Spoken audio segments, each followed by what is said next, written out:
Can you explain why that release is necessary for the Black man that doesn't believe that talking about his problems will actually help him to heal or resolve his problems? Because I feel like for a lot of us as Black men, we think in black and white.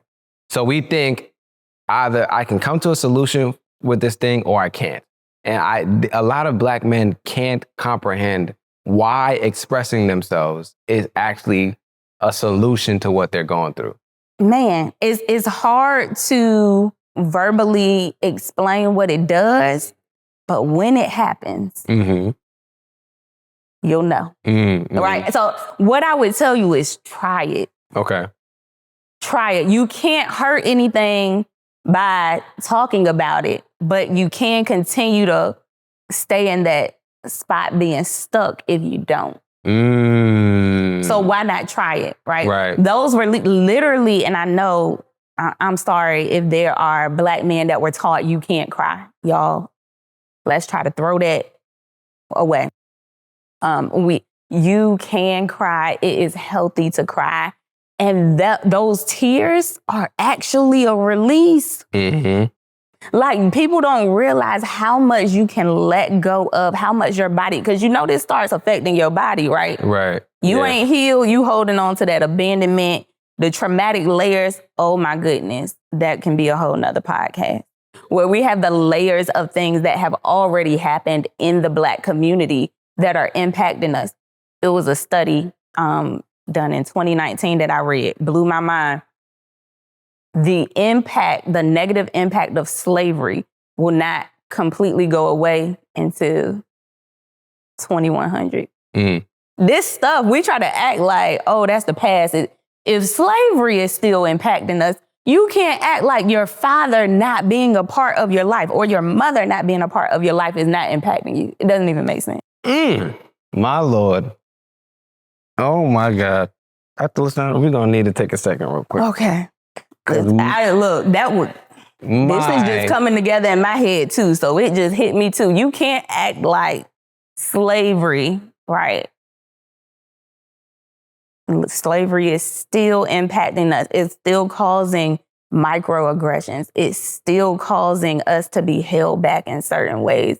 And you're going to try to act like this person that was so important in raising you, the person that created you, they disappeared, they walked out on you, or whatever the case may be, maybe even passed away, grief, right? They're gone. You can't act like that doesn't hurt. Yeah. Logically, it doesn't make sense. And I know Black men love logic. We love us some logic. Now, emotions, right? Nobody want to talk about that. But logic, we can understand logic. That we get. Like, okay, yeah, you may have a point, but do I want to deal with it? No. Right? So how do we get the Black men that now are at the place where they're able to admit, okay, Dr. LaShonda, you might have me. You might be right. How do we get them from understanding that you're right to now taking the action of the healing? What are some things that you try doing? Because I feel like, have you had clients that like you may like have had to like go back and forth with certain things? Yeah. So what are some things that work with them? I know when I first started my practice, I had a client and it was very interesting. My Black males, when they come into therapy, I also do play therapy. Okay. And at the time I was in person. So I had like coloring books and things for the kids off on the table. My Black male client came in and he said, "Can I color?" I said, "Sure." He colored the entire session. He did not look at me. Really? He colored the entire time. And I started taking note of that. And I was like, interesting. Had another Black man come in. He would like fiddle like with his hands the entire time that he was. I was like, oh, they need something to do with their hands.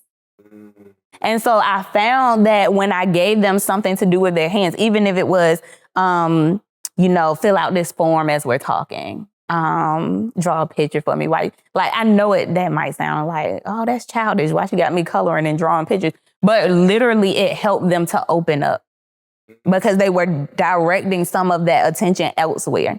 They didn't have to make as much eye contact. Yeah. Which can be intimidating too. Yeah. You know what? Ooh, this is God, this is so good. This is so good, man. You know what?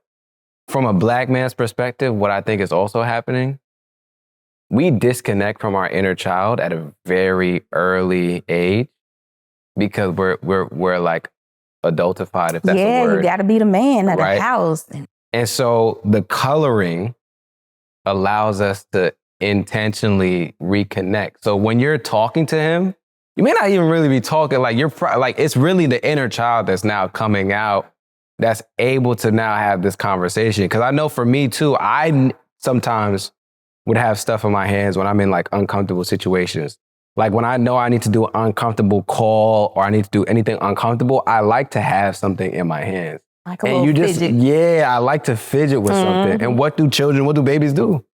They color, they got a little toy. You know what I'm saying? They're always, wow. So what you would say is like, try play therapy first. Or try some form of it or something with your hands. Yeah, you don't have to necessarily find someone that does play therapy. But let's say even a lot of us are moving to virtual. Like my practice right now is mostly virtual appointments. And so Black man, you knowing this information now, you can be at home in the comfort of your home, have something that you can fiddle with. Have like, okay, this might sound a little crazy, but let me get a coloring book.